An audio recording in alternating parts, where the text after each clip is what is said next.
Stadium Malawati bakal jadi pusat penilaian COVID-19 mulai esok.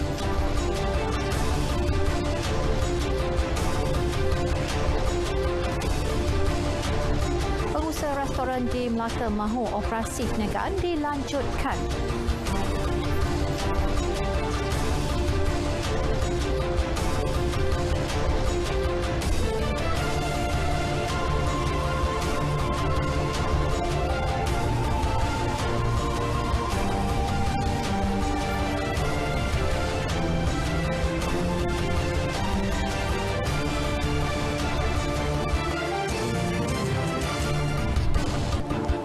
Assalamualaikum dan salam sejahtera, bersama saya Miza Isni Muhammad dalam berita wilayah Ahad 7 Februari 2021 dan juga bersama rakan juru bahasa isyarat Syarmizi Muhammad Rashid turut menemani anda. Jadi pastikan anda terus setia bersama kami untuk perkembangan berita seluruh negara.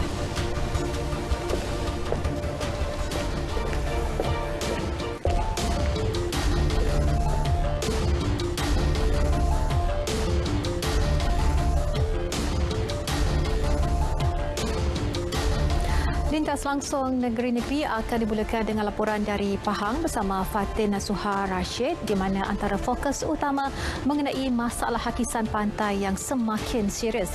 Sementara itu, perkembangan terkini banjir di Sarawak akan terus dibawakan oleh rakan setugas Bumawin dari RTM Kuching. Dan akhir sekali, kita akan bersama Rita Alicius Malik untuk laporan dari Sabah itu akan membawakan paparan menarik sekitar persiapan menjelang Tahun Baru Cina. Jadi teruskan bersama kami dalam berita wilayah untuk paparan semasa seluruh negara.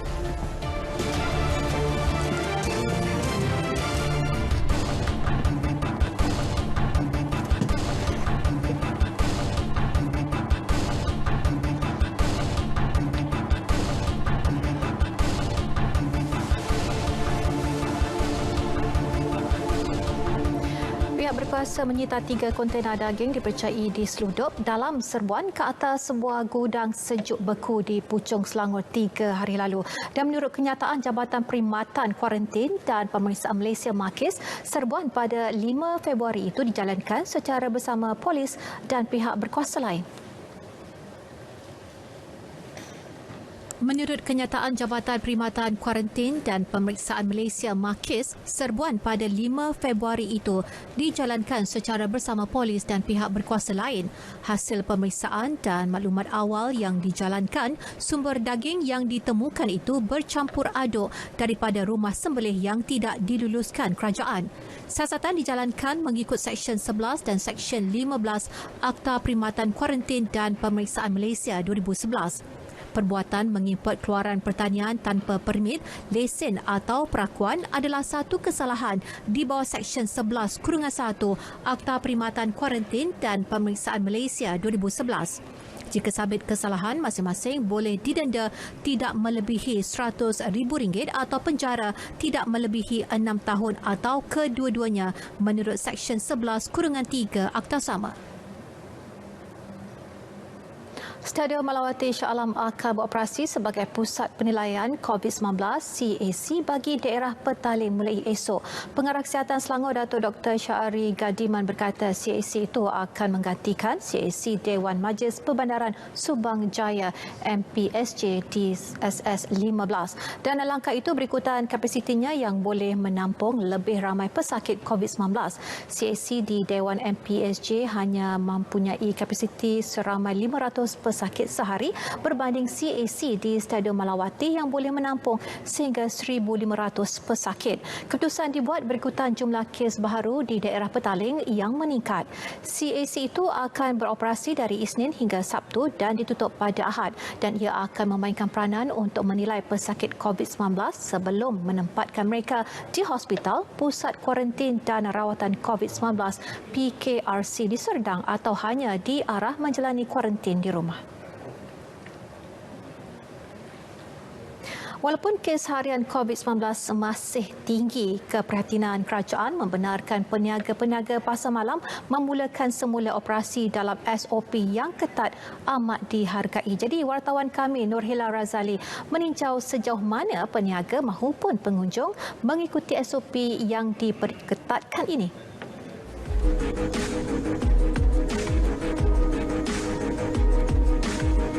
Tinjauan saya di Pasar Malam Taman Medan Petaling Jaya mempunyai 6 laluan masuk yang dikawal oleh sukarelawan dan rela. Setiap petak atau lot bagi peniaga pasar malam dijarakkan satu petak iaitu 8 kaki antara peniaga. Menurut Yang di-Pertua Persatuan Peniaga Pasar Malam Bumi Putera Petaling Jaya, Kamal Ahmad, kapasiti semasa sebelum PKP adalah sebanyak 250 petak dikeluarkan untuk peniaga pasar malam.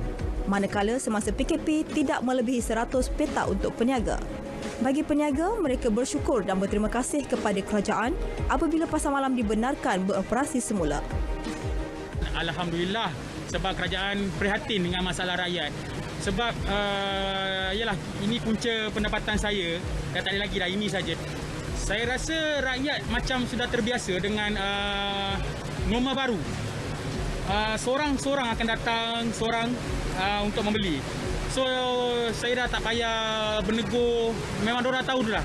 Cuma mungkin peringkat awal semasa perkara ni dibuat, mungkin kita akan beri teguran tapi cara yang baik lah. Tapi sekarang alhamdulillah macam dah terbiasa semua dah. Depends pada kesedaran pengunjung juga. Kalau mana yang dia betul-betul mengikut SOP, dia akan ikutlah. Dan usaha dari peniaga pun perlu untuk macam menegur pengunjung kalau tak mengikut SOP. InsyaAllah ni sama-sama lah. Kadang kita nak tegur pun, bila kita tegur kadang-kadang ada juga customer yang boleh bagi teguran, ada separuh yang customer yang tak boleh bagi teguran. Itu yang kita orang jadi masalah tu. Dan peniaga-peniaga juga wajib menjaga atau menegur sekiranya pelanggan-pelanggan tidak mematuhi SOP. Dan di sini kita perkatakan, kalau tuan-tuan dengar sekarang, di surau kita war-warkan peraturan yang dibawa oleh pihak PBT. Sekarang ni apa yang di SOP yang perlu diikut di setiap pasar malam. Jangan takut untuk menegur dan jangan sombong bila ditegur. Kerajaan telah membenarkan pasar malam beroperasi seperti biasa dengan SOP yang telah diperketatkan. Jadi sama-samalah kita menjaga SOP yang telah diperketatkan ini bagi mengurangkan kes COVID-19 yang melanda negara kita. Nurhela Razali, Berita RTM.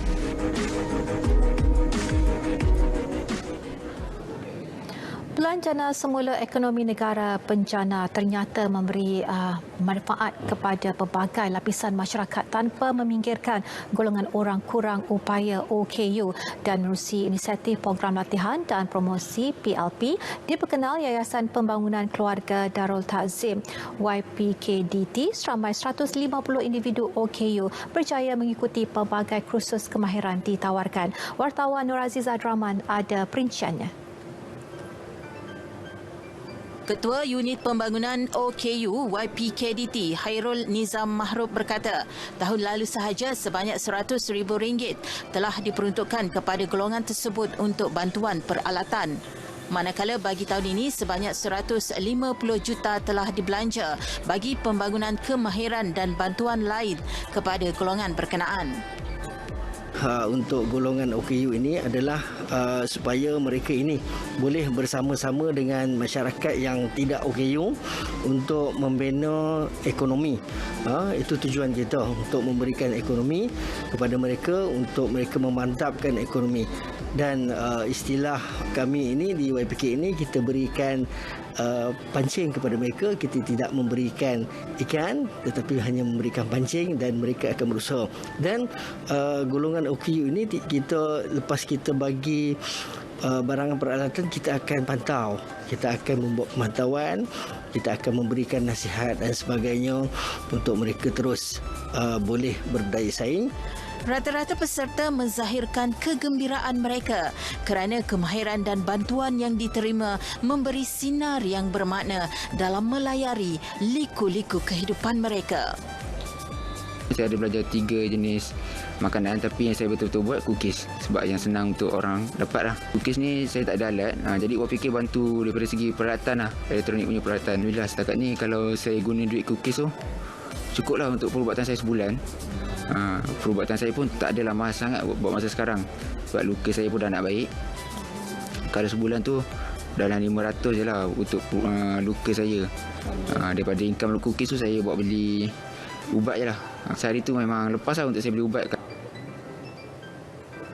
Kalau dah berlaku PKP ni, apa yang perlu kita buat? Jadi kita kena memperbanyakkan kita punya produk. Contoh kalau tak boleh buat urutan, kita boleh berniaga. Tak risau sangatlah kalau tak ada orang nak urut ke apa, tak risau sangat. Jadi kita ada bidang lain yang boleh kita cebur. Usaha ini juga mampu menjamin pendapatan mereka ketika negara mendepani tempoh sukar memerangi COVID-19. Di mana ada kemahuan, di situ ada jalan.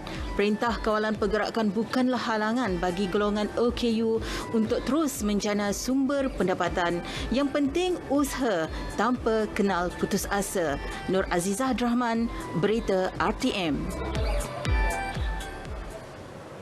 Persatuan Gabungan Restoran Melayu Kelantan Permika akan menyerahkan memorandum bagi pelanjutan waktu perniagaan sehingga jam 12 malam dan mereka juga memohon agar pelanggan dibenar makan di kedai. Pengerusinya Nik Hassan Muhammad Zain berkata memorandum itu akan dihantar hari ini bagi kerajaan memperhalusi syarat Majlis Keselamatan Negara MKN berkaitan perkara tersebut. Ini bagi memberi sedikit nafas kepada pengusaha kedai makan yang ketika ini terjejas hampir 90%. Jadi kita menyerulah kepada KJL dengan sungguh-sungguh supaya beri pertimbangan yang sebaiknya supaya kami mana yang boleh makan dalam kedai dan masa yang sama segera lanjutkan masa daripada pukul 10 hingga pukul 12 seperti mana sebelum ada ni lah. Jadi saya kat sini serulah sama ada kajian negeri, kajian pusat, dia cuba fikir satu kaedah yang lebih sistematik sikit, lebih menjamin rakyat untuk berniaga.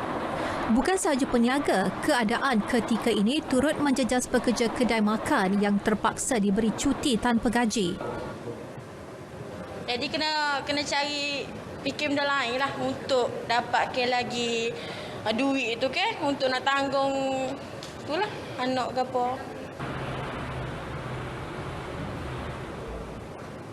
RM25,000 disumbangkan Yayasan Bandaraya Johor Bahru kepada 500 penduduk Taman Bukit Mutiara Johor Bahru yang terjejas akibat COVID-19. Bantuan makanan keperluan asas itu sebagai usaha membantu golongan memerlukan.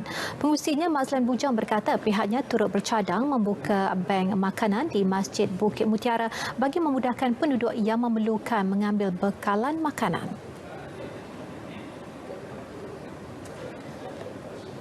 Ini bukan stop di sini saja. Kalau ada keperluan, kita akan jadikan masjid ini sebagai macam kita panggil food bank untuk masyarakat terutama di kawasan PPR Bukit Mutiara yang memerlukan, yang betul-betul yang memerlukan bahan-bahan makanan asas. Beliau yang juga Esko Pendidikan, Penerangan, Warisan dan Budaya Negeri menyampaikan sumbangan bantuan COVID-19 berupa keperluan asas seperti beras, gula dan tepung kepada penduduk di Johor Bahru, Johor.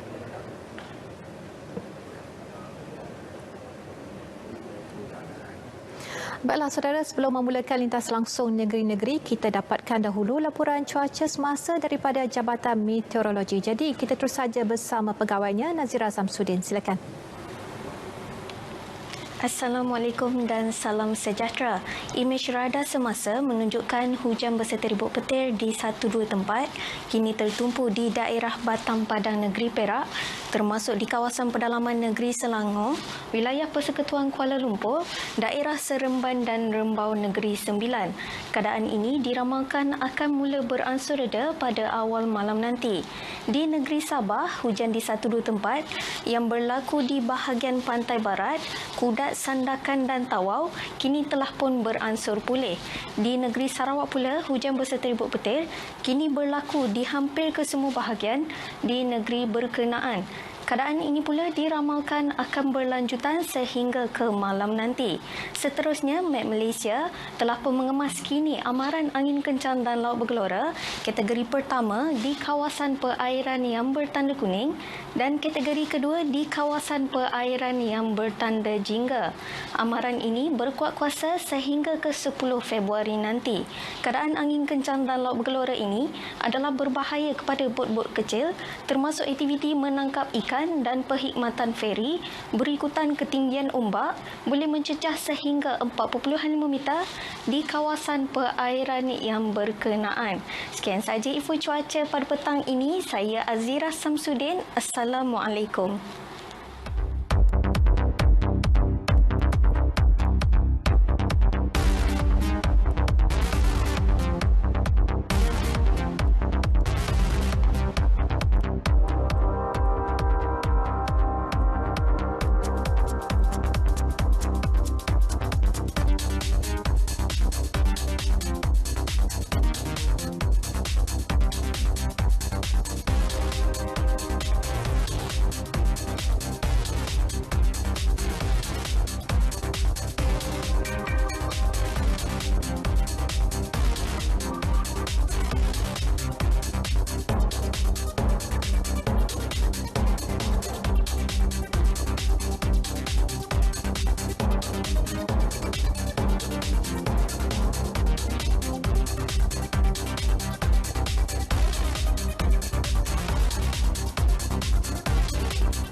Bertemu kembali. Bantuan makanan untuk petugas barisan hadapan dan misi bantuan pasca banjir antara yang mewarnai lintas langsung dari Pahang hari ini. Jadi Fatin Nasuha Rashid sudah bersedia menyampaikan butirannya. Jadi silakan Fatin.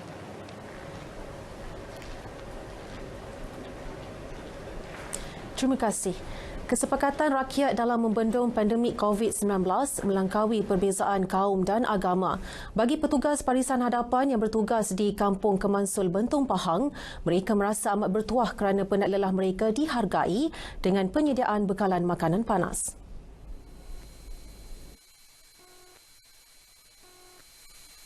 Sumbangan itu atas inisiatif Pegawai Khas Menteri Besar Pahang, Datuk Jasvir Singh Ram Singh yang juga Ahli Majlis Perbandaran Bentong serta Komuniti Sikh Bentong. Menurut Jasvir, sumbangan akan diteruskan setiap hari sehingga Perintah Kawalan Pergerakan PKP 2.0 ditamatkan. Saya dan masyarakat Sikh terpanggil untuk menyediakan juadah makanan kepada mereka yang bertugas. Saya berharap penyediaan juadah makanan ini akan memberi sedikit sebanyak kegembiraan kepada para petugas-petugas barisan hadapan. Beliau menyerahkan simbolik sumbangan tersebut kepada Pegawai Daerah Bentong, Datuk Muhammad Zulkifli Hashim dan Yang di-Pertua Majlis Perbandaran Bentong, Datuk Aida Munira Abdul Rafar di Pondok Sekatan Jalan di Kampung Kemansul. Setakat ini kes di Kampung Kemansul untuk kluster Kemansul adalah seramai 12 orang. 12 orang dan melibatkan sebanyak 68 HSO yang ada di Kampung Kemansul. Jelasnya, pada masa sama, pagar turut dipasang di sekitar Kampung Kemansul bagi memperketat kawalan, namun bukan disebabkan pelaksanaan PKPD. Sekurang-kurangnya 10 pantai di Pahang mengalami hakisan serius dan perlu ditangani segera. Masalah itu bukan sahaja memberi kesan kepada aktiviti pelancongan, malah juga ekonomi penduduk setempat.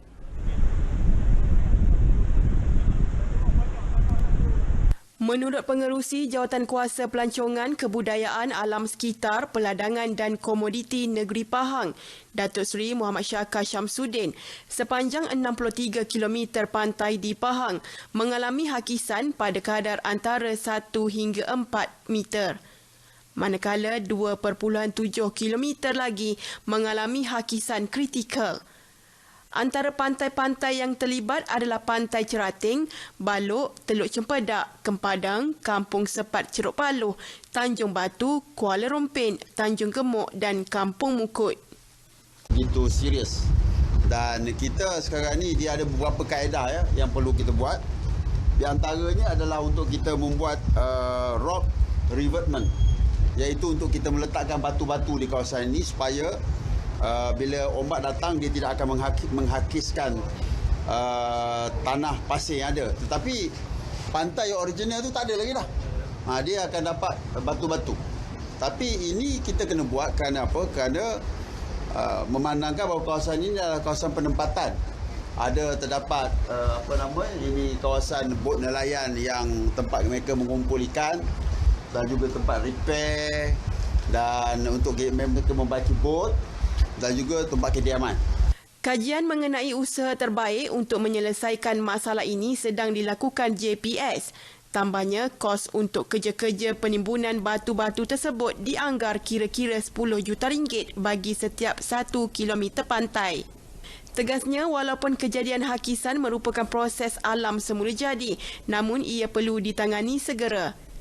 Isu tersebut sudah dibawa ke dalam Majlis Mesyuarat Kerajaan Negeri untuk tindakan selanjutnya.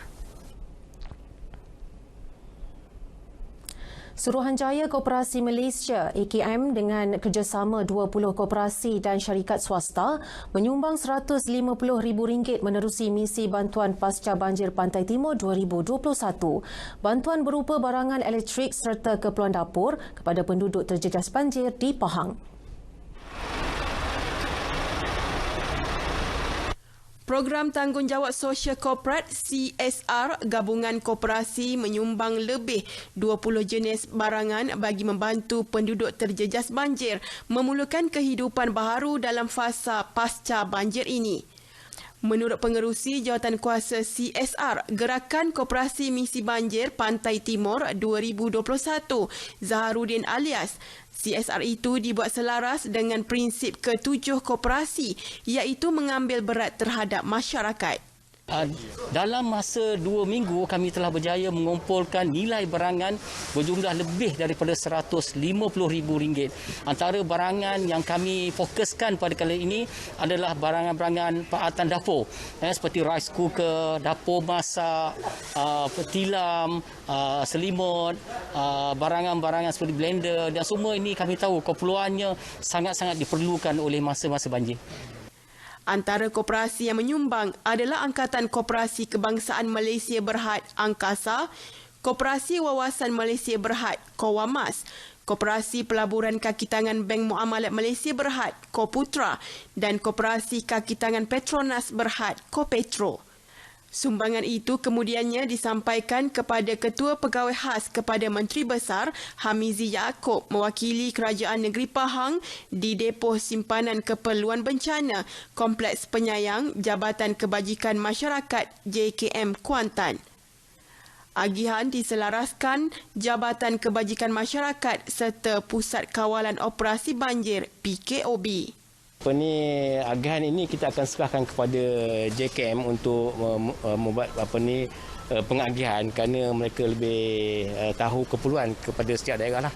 Jadi kita tak tetapkan lagi, cuma mereka akan dapatkan feedback daripada pusat operasi banjir di setiap daerah untuk mendapatkan maklumat mana keperluan-keperluan yang diperlukan untuk setiap tempat itu.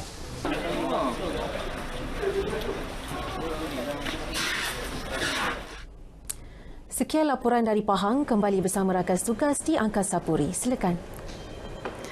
Baik, terima kasih Fatin.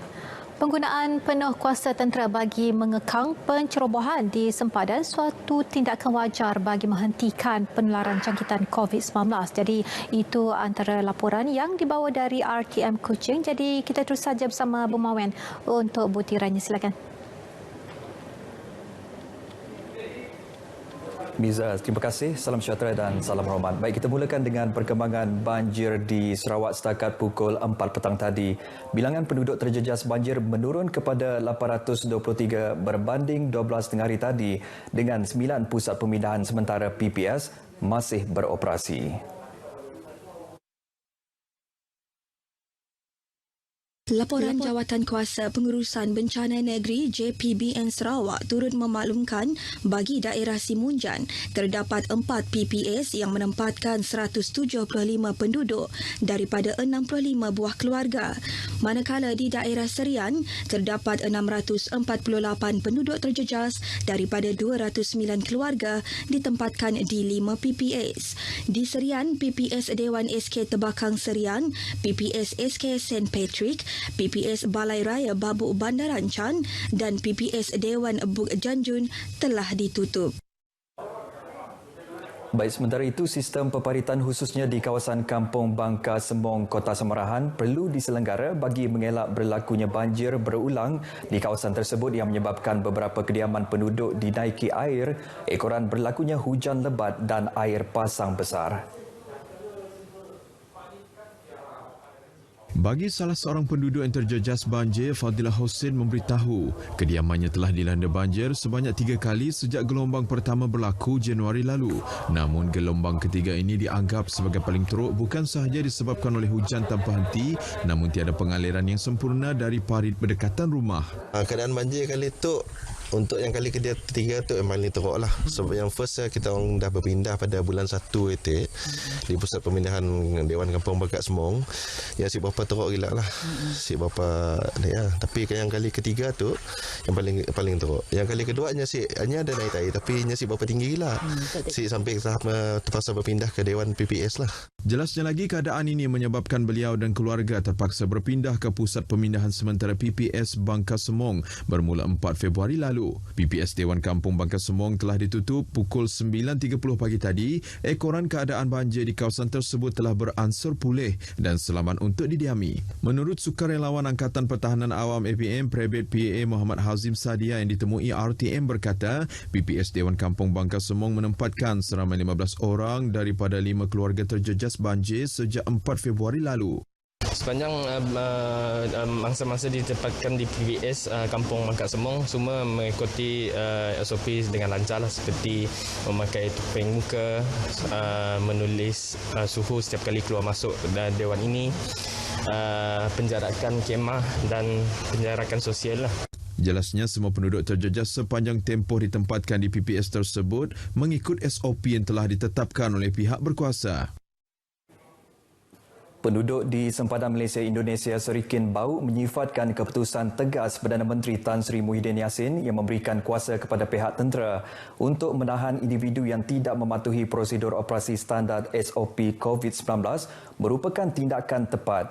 Hasil tinjauan pemberita RTM di Serikin, rata-rata penduduk yang ditemui RTM berkata ia bukan sahaja sebagai menjamin keselamatan mereka yang berada di persempadanan negara, malah demi mengekang penularan COVID-19.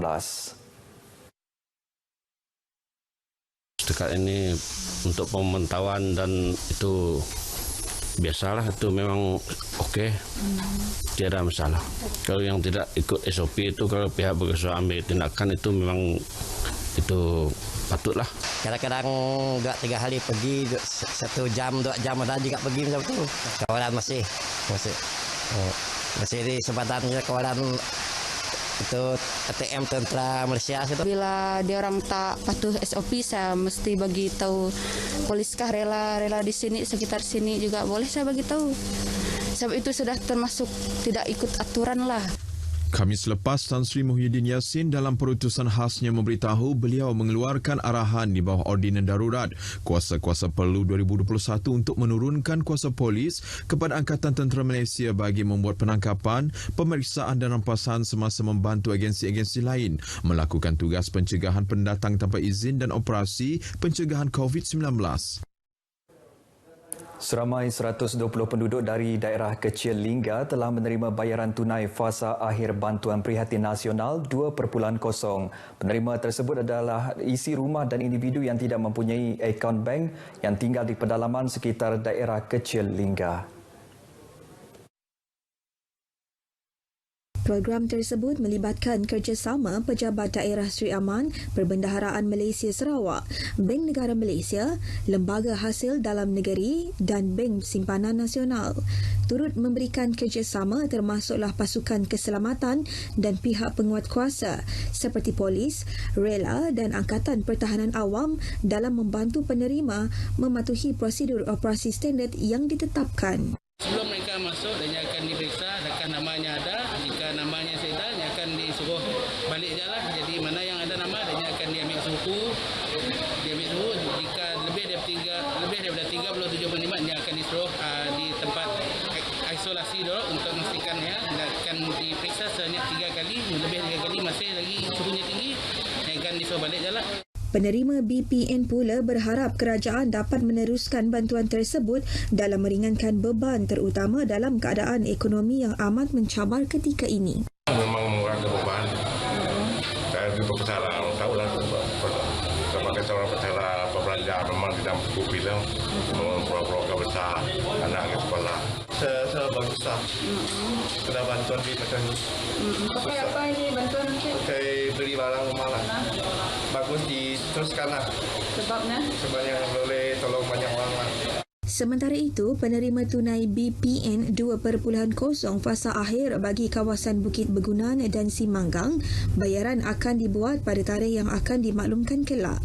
Penerima bagi kedua-dua kawasan tersebut adalah seramai 1,334 orang. Walaupun ia tidak disambut seperti keadaan tahun-tahun sebelumnya, namun rasa syukur tetap ada di hati kerana ia masih dapat diraikan secara sederhana dalam situasi pandemik COVID-19. Demikian luahan rasa beberapa orang masyarakat Tionghoa di Lawas yang mempunyai persiapan menyambut Tahun Baru Cina yang bakal tiba.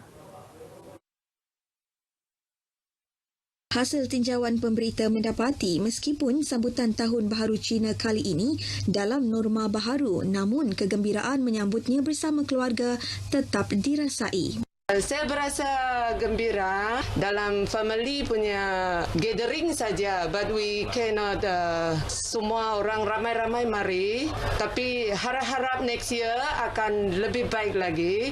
Menjelang beberapa hari sahaja lagi sambutan Tahun Baharu Cina, mereka mengutamakan pematuhan prosedur operasi standard demi mengekang penularan wabak COVID-19. Semenjak pandemik COVID ni, semua perayaan disambut dengan mengikut pematuhan SOP. Begitu juga dengan kami yang Chinese New Year ni. Kami sambut juga tapi kami mengikut SOP, hias rumah ala kadar saja. Sambut pun dengan keluarga saja. Baik saudara, sekian dahulu perkembangan berita wilayah dari Sarawak. Kita bersama Miza di Angkasa Puri. Silakan Miza. Baik, terima kasih Bu Mawin. Belia hilang punca pendapatan boleh menghela nafas lega selain pembinaan jabatan di Kampung Togop Laut bakal memudahkan pengguna setempat. Jadi itu antara perkongsian dari negeri di Bawah Bayu petang ini. Jadi untuk laporannya kita terus saja bersama Rita Aloysius Malik. Silakan. Miza, terima kasih. Salam sejahtera. Kementerian Belia dan Sukan KBS Sabah akan merancang beberapa program dan aktiviti bagi meringankan beban golongan belia yang terkesan akibat pandemik dan Perintah Kawalan Pergerakan PKP. Pembantu Menterinya Andi Muhammad Suryadi Bandir berkata sebanyak RM6 juta telah diperuntukkan melalui bajet Sabah 2021 untuk membantu belia kehilangan pekerjaan akibat COVID-19. KBS juga menyediakan peruntukan RM13.84 juta untuk pelaksanaan program belia dan sukan selain RM46.72 juta bagi tujuan prasarana dan fasiliti sukan di negeri ini. Saya fikir yang paling utama ialah untuk belia-belia itu memberikan atau alternatif lain lah untuk membantu bukan hanya diri mereka tetapi juga persekitaran inilah. Kita faham banyak pihak yang terjejas dan kerajaan membuat yang terbaiklah untuk memastikan tidak ada yang terpinggir. Andi ditemui RTM selepas menyampaikan bantuan persekolahan kepada kira-kira 700 pelajar asnaf di Sekolah Kebangsaan Tanjung Batu Keramat Tawau. Tambah beliau, kerajaan akan terus berusaha memantapkan dan menjana sektor ekonomi negeri yang terjejas beberapa tahun kebelakangan ini bagi memastikan ekonomi rakyat termasuk golongan belia kembali pulih. Penduduk kampung Togop Laut Kundasang kini dapat menarik nafas lega apabila permintaan untuk sebuah jambatan konkrit dibina merentasi Sungai Kopuakan akan direalisasikan. Timbalan Ketua Menteri Datuk Dr. Joaquim Gunsalam berkata, projek tersebut menelan kos RM11 juta di bawah Kementerian Kerja Raya. Jambatan kekal sepanjang 90 meter tersebut akan memberi manfaat kepada 900 penduduk kampung berkenaan dan dijangka siap dalam tempoh 18 bulan. Sebelum ini, penduduk terpaksa menggunakan jambatan rendah yang terdedah kepada risiko bahaya selain jambatan gantung ketika dilanda banjir.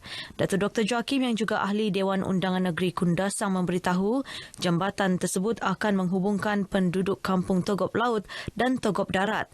Beliau menyatakan demikian ketika merasmikan Majlis Pecah Tanah pembinaan jambatan tersebut di Kundasang. Dalam majlis berasingan, Datuk Joaquim turut menyerahkan kanopi kepada Klinik Kesihatan Perancangan Ranau untuk kemudahan pesakit yang mendapatkan rawatan di klinik berkenaan. Menjelang sambutan sesuatu perayaan termasuk Tahun Baru Cina, pelbagai hiasan menarik pasti kelihatan di kawasan tumpuan awam termasuk kompleks beli belah dan premis perniagaan.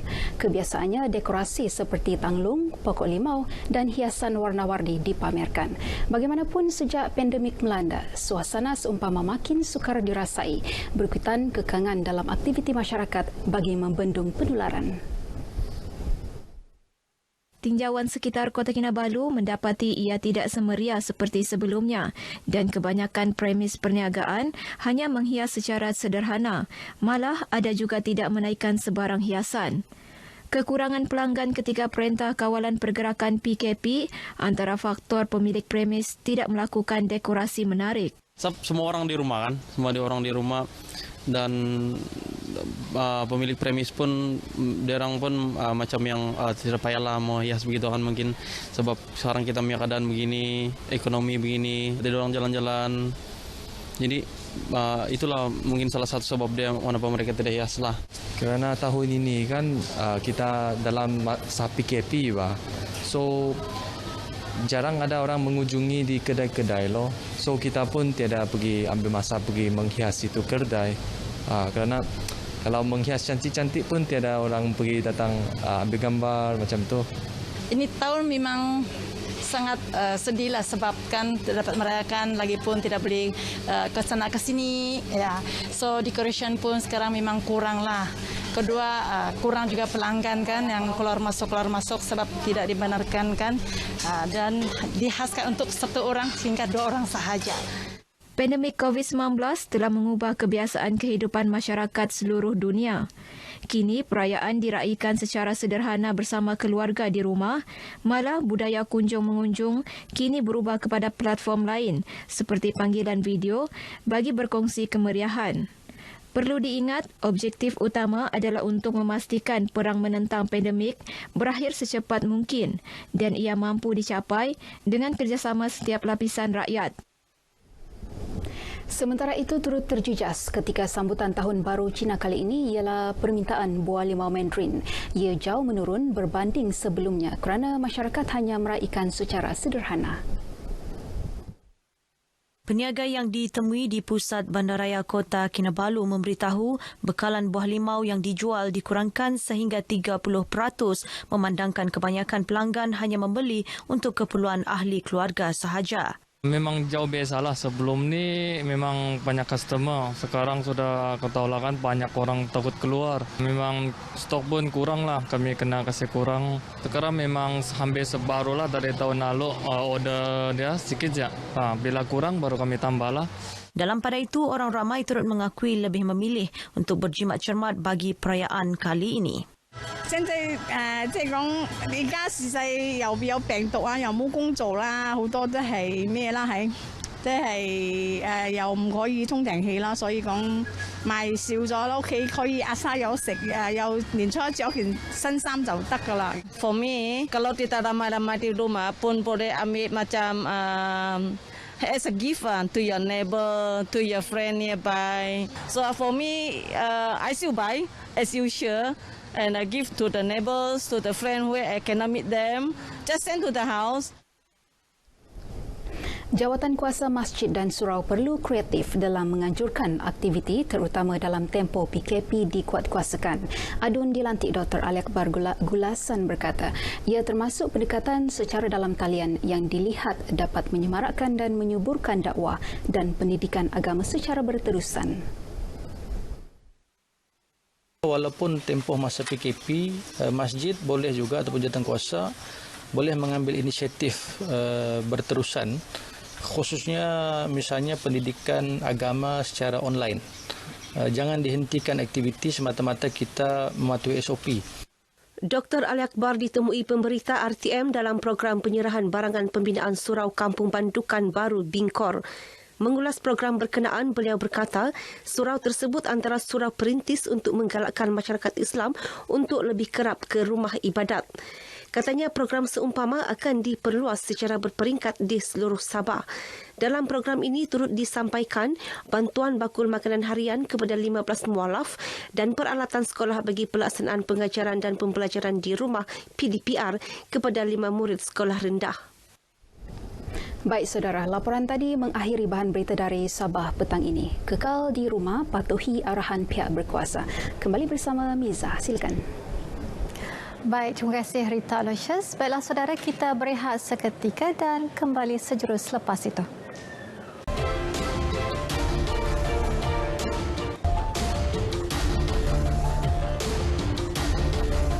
Tidak mahu terus ditindas akibat sikap lepas tangan syarikat pemaju, sekumpulan pembeli projek perumahan Taman Jaza Seri Pasu Pasir Putih nekat menggunakan wang simpanan sendiri bagi menyiapkan rumah mereka yang terbengkalai sejak 13 tahun lalu.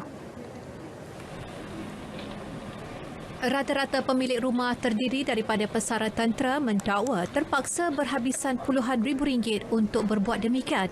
Mereka sudah hilang sabar dengan syarikat pemaju yang didakwa gagal menyiapkan kediaman seperti yang telah dijanjikan.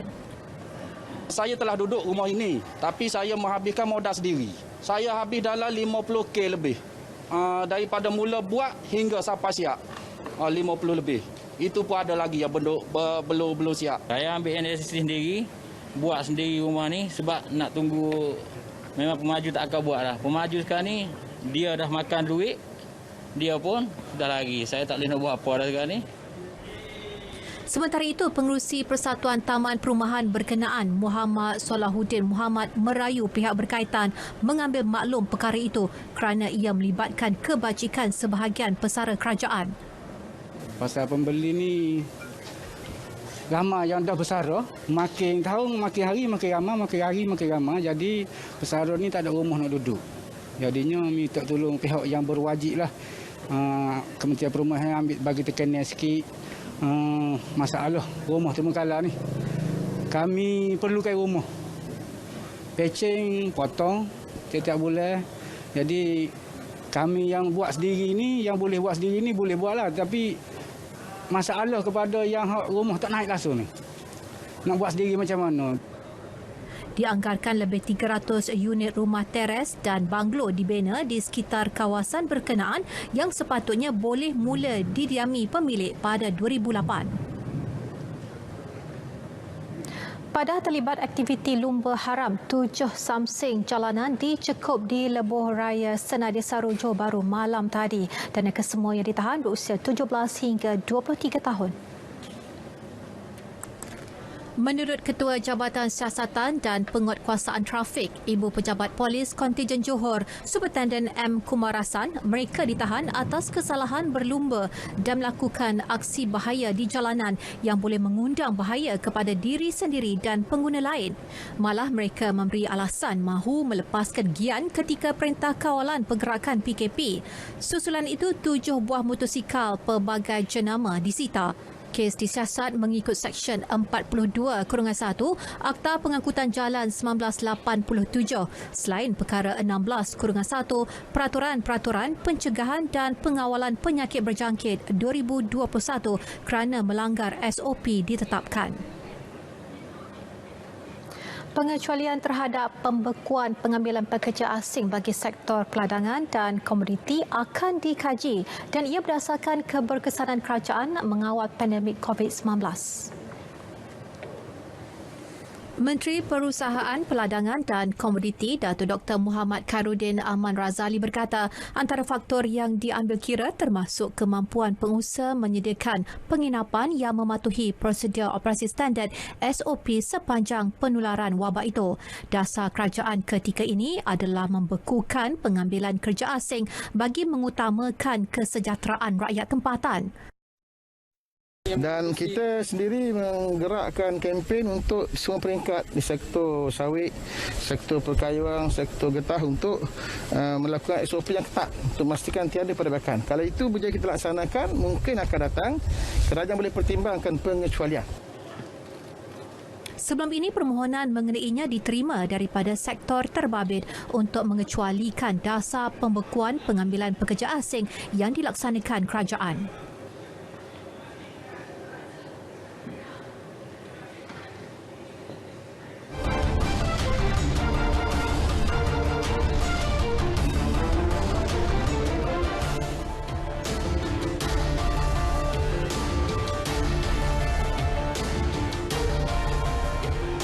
Pemergian bekas pengadil Asia dan Kebangsaan K. Maniam atau dikenali sebagai Cikgu Maniam merupakan satu kehilangan besar buat sukan rugby negara. Mendiang yang mengidapi kanser menghembuskan nafas terakhir pada usia 75 tahun di rumah keluarganya di Brickfields pagi semalam. Menurut Presiden Kesatuan Rugby Malaysia KRM Datuk Syarul Zaman Yahya, kehilangan Cikgu Maniam tiada penggantinya kerana mendiang merupakan individu yang sangat berdedikasi. Satu kehilangan yang tiada galang gantinya. Cikgu Maniam adalah seorang tokoh rugby di negara ini yang telah mendedikasikan seluruh hidupnya untuk pembangunan rugby di negara ini. Cikgu Maniam telah lama berkhidmat sebagai pegawai dan pengadil di peringkat wilayah dan kebangsaan. Malah pernah mengadili perlawanan yang melibatkan Datuk Syahrul sendiri ketika zaman persekolahan.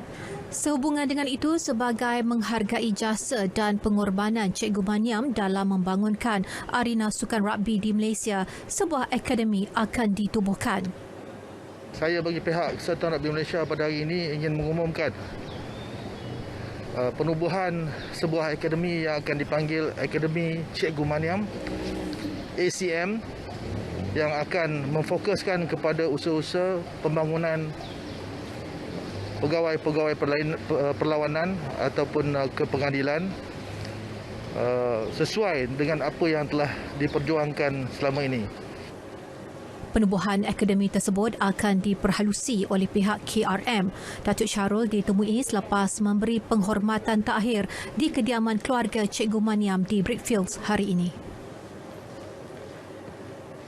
Kelantan FC menangguhkan majlis pelancaran jersey dan pengumuman pemain pasukan itu yang sepatutnya diadakan pada hari ini. Pengurus operasi Kelantan FC Jamilullah Jamiluddin berkata penangguhan itu disebabkan pihaknya menghormati pelaksanaan Perintah Kawalan Pergerakan PKP 2.0 yang dilanjutkan hingga 18 Februari depan. Menurutnya dalam satu kenyataan, oleh kerana kekangan ini, pelbagai aktiviti berkaitan tidak dapat dijalankan dengan baik dan pihaknya memohon maaf kerana terpaksa menunda program berkenaan.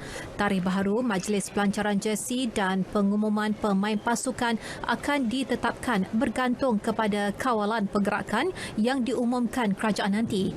Pihak kelab berharap semua penyokong dapat memahami keadaan ini demi untuk kebaikan semua.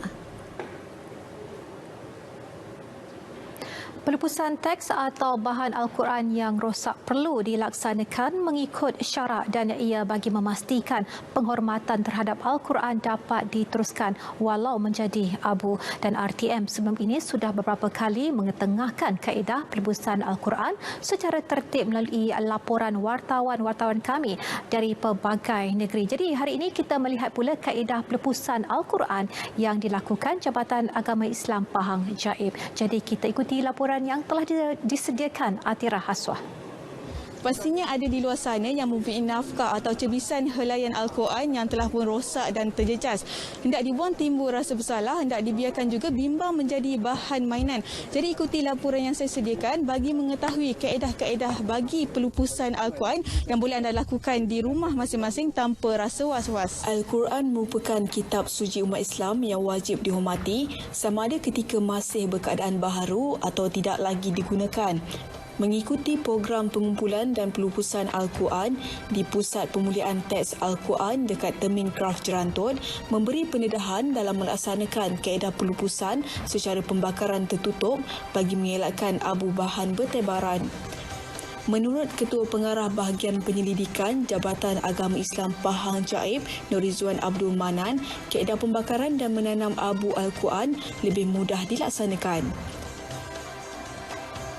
Kita sarankan kita lupuskan Al-Quran dengan cara yang baik mengikut kaedah yang ditetapkan oleh syarak, iaitu kita membakar, pastikan Al-Quran tersebut dibakar dengan memastikan bahawa debu daripada abu Al-Quran tersebut tidak mudah keluar dan tersebar sehingga boleh orang kata kemuliaan Al-Quran itu tak dapat kita pelihara.